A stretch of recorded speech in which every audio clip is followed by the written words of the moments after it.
जय सिया राम जी, जय हनुमान। आज हम बात करेंगे कि जो भगत होते हैं या हनुमान जी महाराज के उपासक जो होते हैं, जिन पर हनुमान जी महाराज की कृपा होती है, वह किसी सामने वाले के शरीर में कोई नेगेटिव शक्ति है या उस पर कोई देवता की शक्ति है या उसके पितरों की शक्ति है, उसकी हाजिरी कैसे करवाते हैं।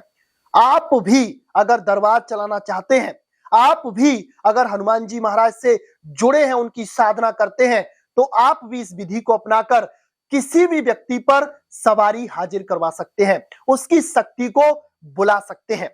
बस आपको इस वीडियो को अंत तक देखना होगा और इस वीडियो में जो स्टेप आपको बताए जाएं, उन स्टेपों को आपको फॉलो करना होगा। जब आप उन स्टेपों पर चलेंगे तो आप खुद व खुद उस शक्ति को अपने पास बुलाएंगे।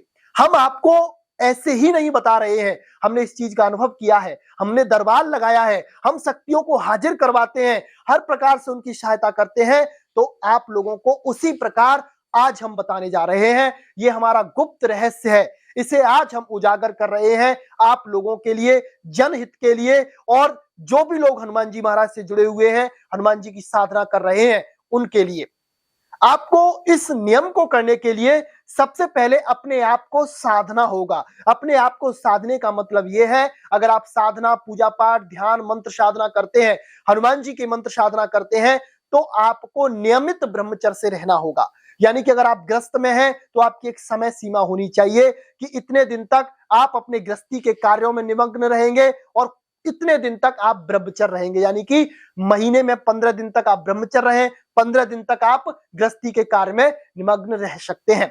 आप इस विधि को इस तरह से कर सकते हैं। लेकिन जो विरक्त हैं, जिनकी अभी शादी नहीं हुई है, वो पूर्ण रूप से ब्रह्मचर्य होकर, पूर्ण रूप से पवित्र होकर वो इस विधि को अपनाए। वो हनुमान जी महाराज का कोई एक सावर मंत्र लें। जैसे कि हनुमान जी महाराज के बहुत सारे सावर मंत्र हैं, उनके बारे में हमने वीडियो में बहुत डिटेल में बताया है। और ये कार्य आपका हनुमान जी महाराज के सावर मंत्र से ही होगा।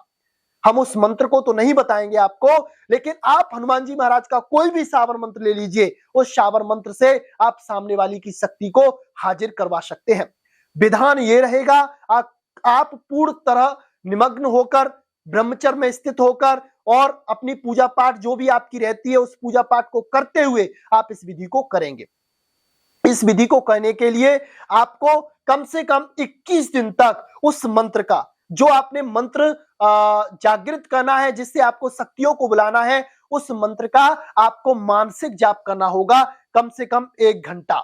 इसमें मंत्र की कोई काउंटिंग नहीं होगी और आपका भाव ये रहना चाहिए, आपका संकल्प ये रहना चाहिए कि मैं हनुमान जी महाराज के सावर मंत्र का, जो आप सावर मंत्र का जाप करें, उस सावर मंत्र को बोलें। मैं हनुमान जी महाराज के सावर मंत्र का अपने गुरु को साक्षी मानकर संकल्प करता हूं कि मैं इस सावर मंत्र से दूसरों की शक्तियों को हाजिर करवा सकूं, ऐसी मुझे शक्ति इस सावर मंत्र के माध्यम से प्राप्त हो जाए। आप ऐसा संकल्प करके आप अपनी साधना को करिए।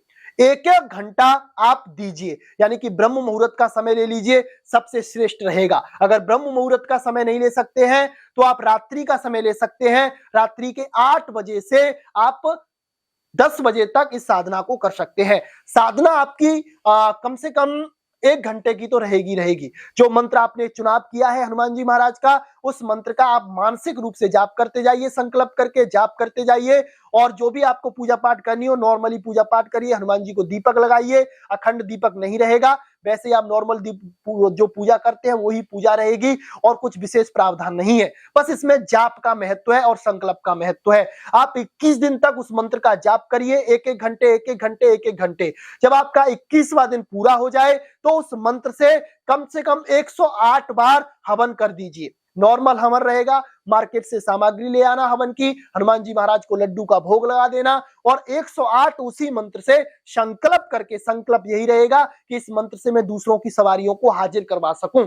ये वाला आपका संकल्प रहेगा और उससे आप 108 आहुति उस मंत्र की दे दीजिए। और ये ध्यान रखिए, मंगलवार शनिवार को अगर आप कर सकें तो उस मंत्र की कम से कम 11 आहुति आपको देनी ही देनी है। अगर आप मंगलवार शनिवार नहीं कर सकते तो मंगलवार को करिए, मंगलवार को भी नहीं कर सकते तो पूर्णिमा को करिए, या फिर महीने में 1 बार जरूर करिए। अगर आप महीने में 1 बार कर रहे हैं तो 108 आहुति दीजिए। अगर आप महीने में 2 बार कर रहे हैं तो आप इस मंत्र की क्या मन आहुति देंगे। अगर आप 8 दिन में इस मंत्र की हवन करते हैं तो आप इस मंत्र की मात्र 11 आहुति देंगे। मंत्र आपका चुना हुआ रहेगा। जब आप इस काम को कर लें, हवन कर दें, तो उसके बाद आप रोगी को देखें। आप रोगी की आंखों की तरफ देखेंगे और मंत्र अपने मन में उस मंत्र को चलाएंगे और ऐसा अपने मन में ध्यान करेंगे कि इसके ऊपर जो भी एनर्जी है, जो भी शक्ति है, वो ऊपर आ रही है, इसके शरीर पे हाजिरी ले रही है, खेल रही है या अपनी बारे में बता रही है। उसकी आंखों में देख देख कर आप मंत्र पढ़ते जाइए, बुदबुदाते जाइए, मंत्र पढ़ते जाइए। सामने वाले की शक्ति मात्र 1 मिनट के अंदर आपके सामने हाजिर हो जाएगी। वो शक्ति कभी भी किसी के सामने नहीं आती हो, बड़े बड़े सियाने मुल्ले गुइयों को उसने पीटा हो, पछाड़ा हो, लेकिन जब आप इस साधना को करोगे तो वही धराशायी हो जाएगा। अगर उसके घर का कोई प्रेत होगा, पितृ होगा, तो वो खुल के आएगा और रोकर आपको बताएगा। अगर उसमें कोई गंदी शक्ति होगी तो मात्र 30 मिनट के अंदर हाजिरी ले जाएगी। जब हाजिरी ले ले, उससे वचन करवा लीजिए, उसकी जो भी बात हो उसको मनवा के, उसका उसारा करके, नारियल से 7 बार उसारा करके उसकी एक आहुति लगा दीजिए। वो शक्ति वहीं की वहीं भस्म हो जाएगी।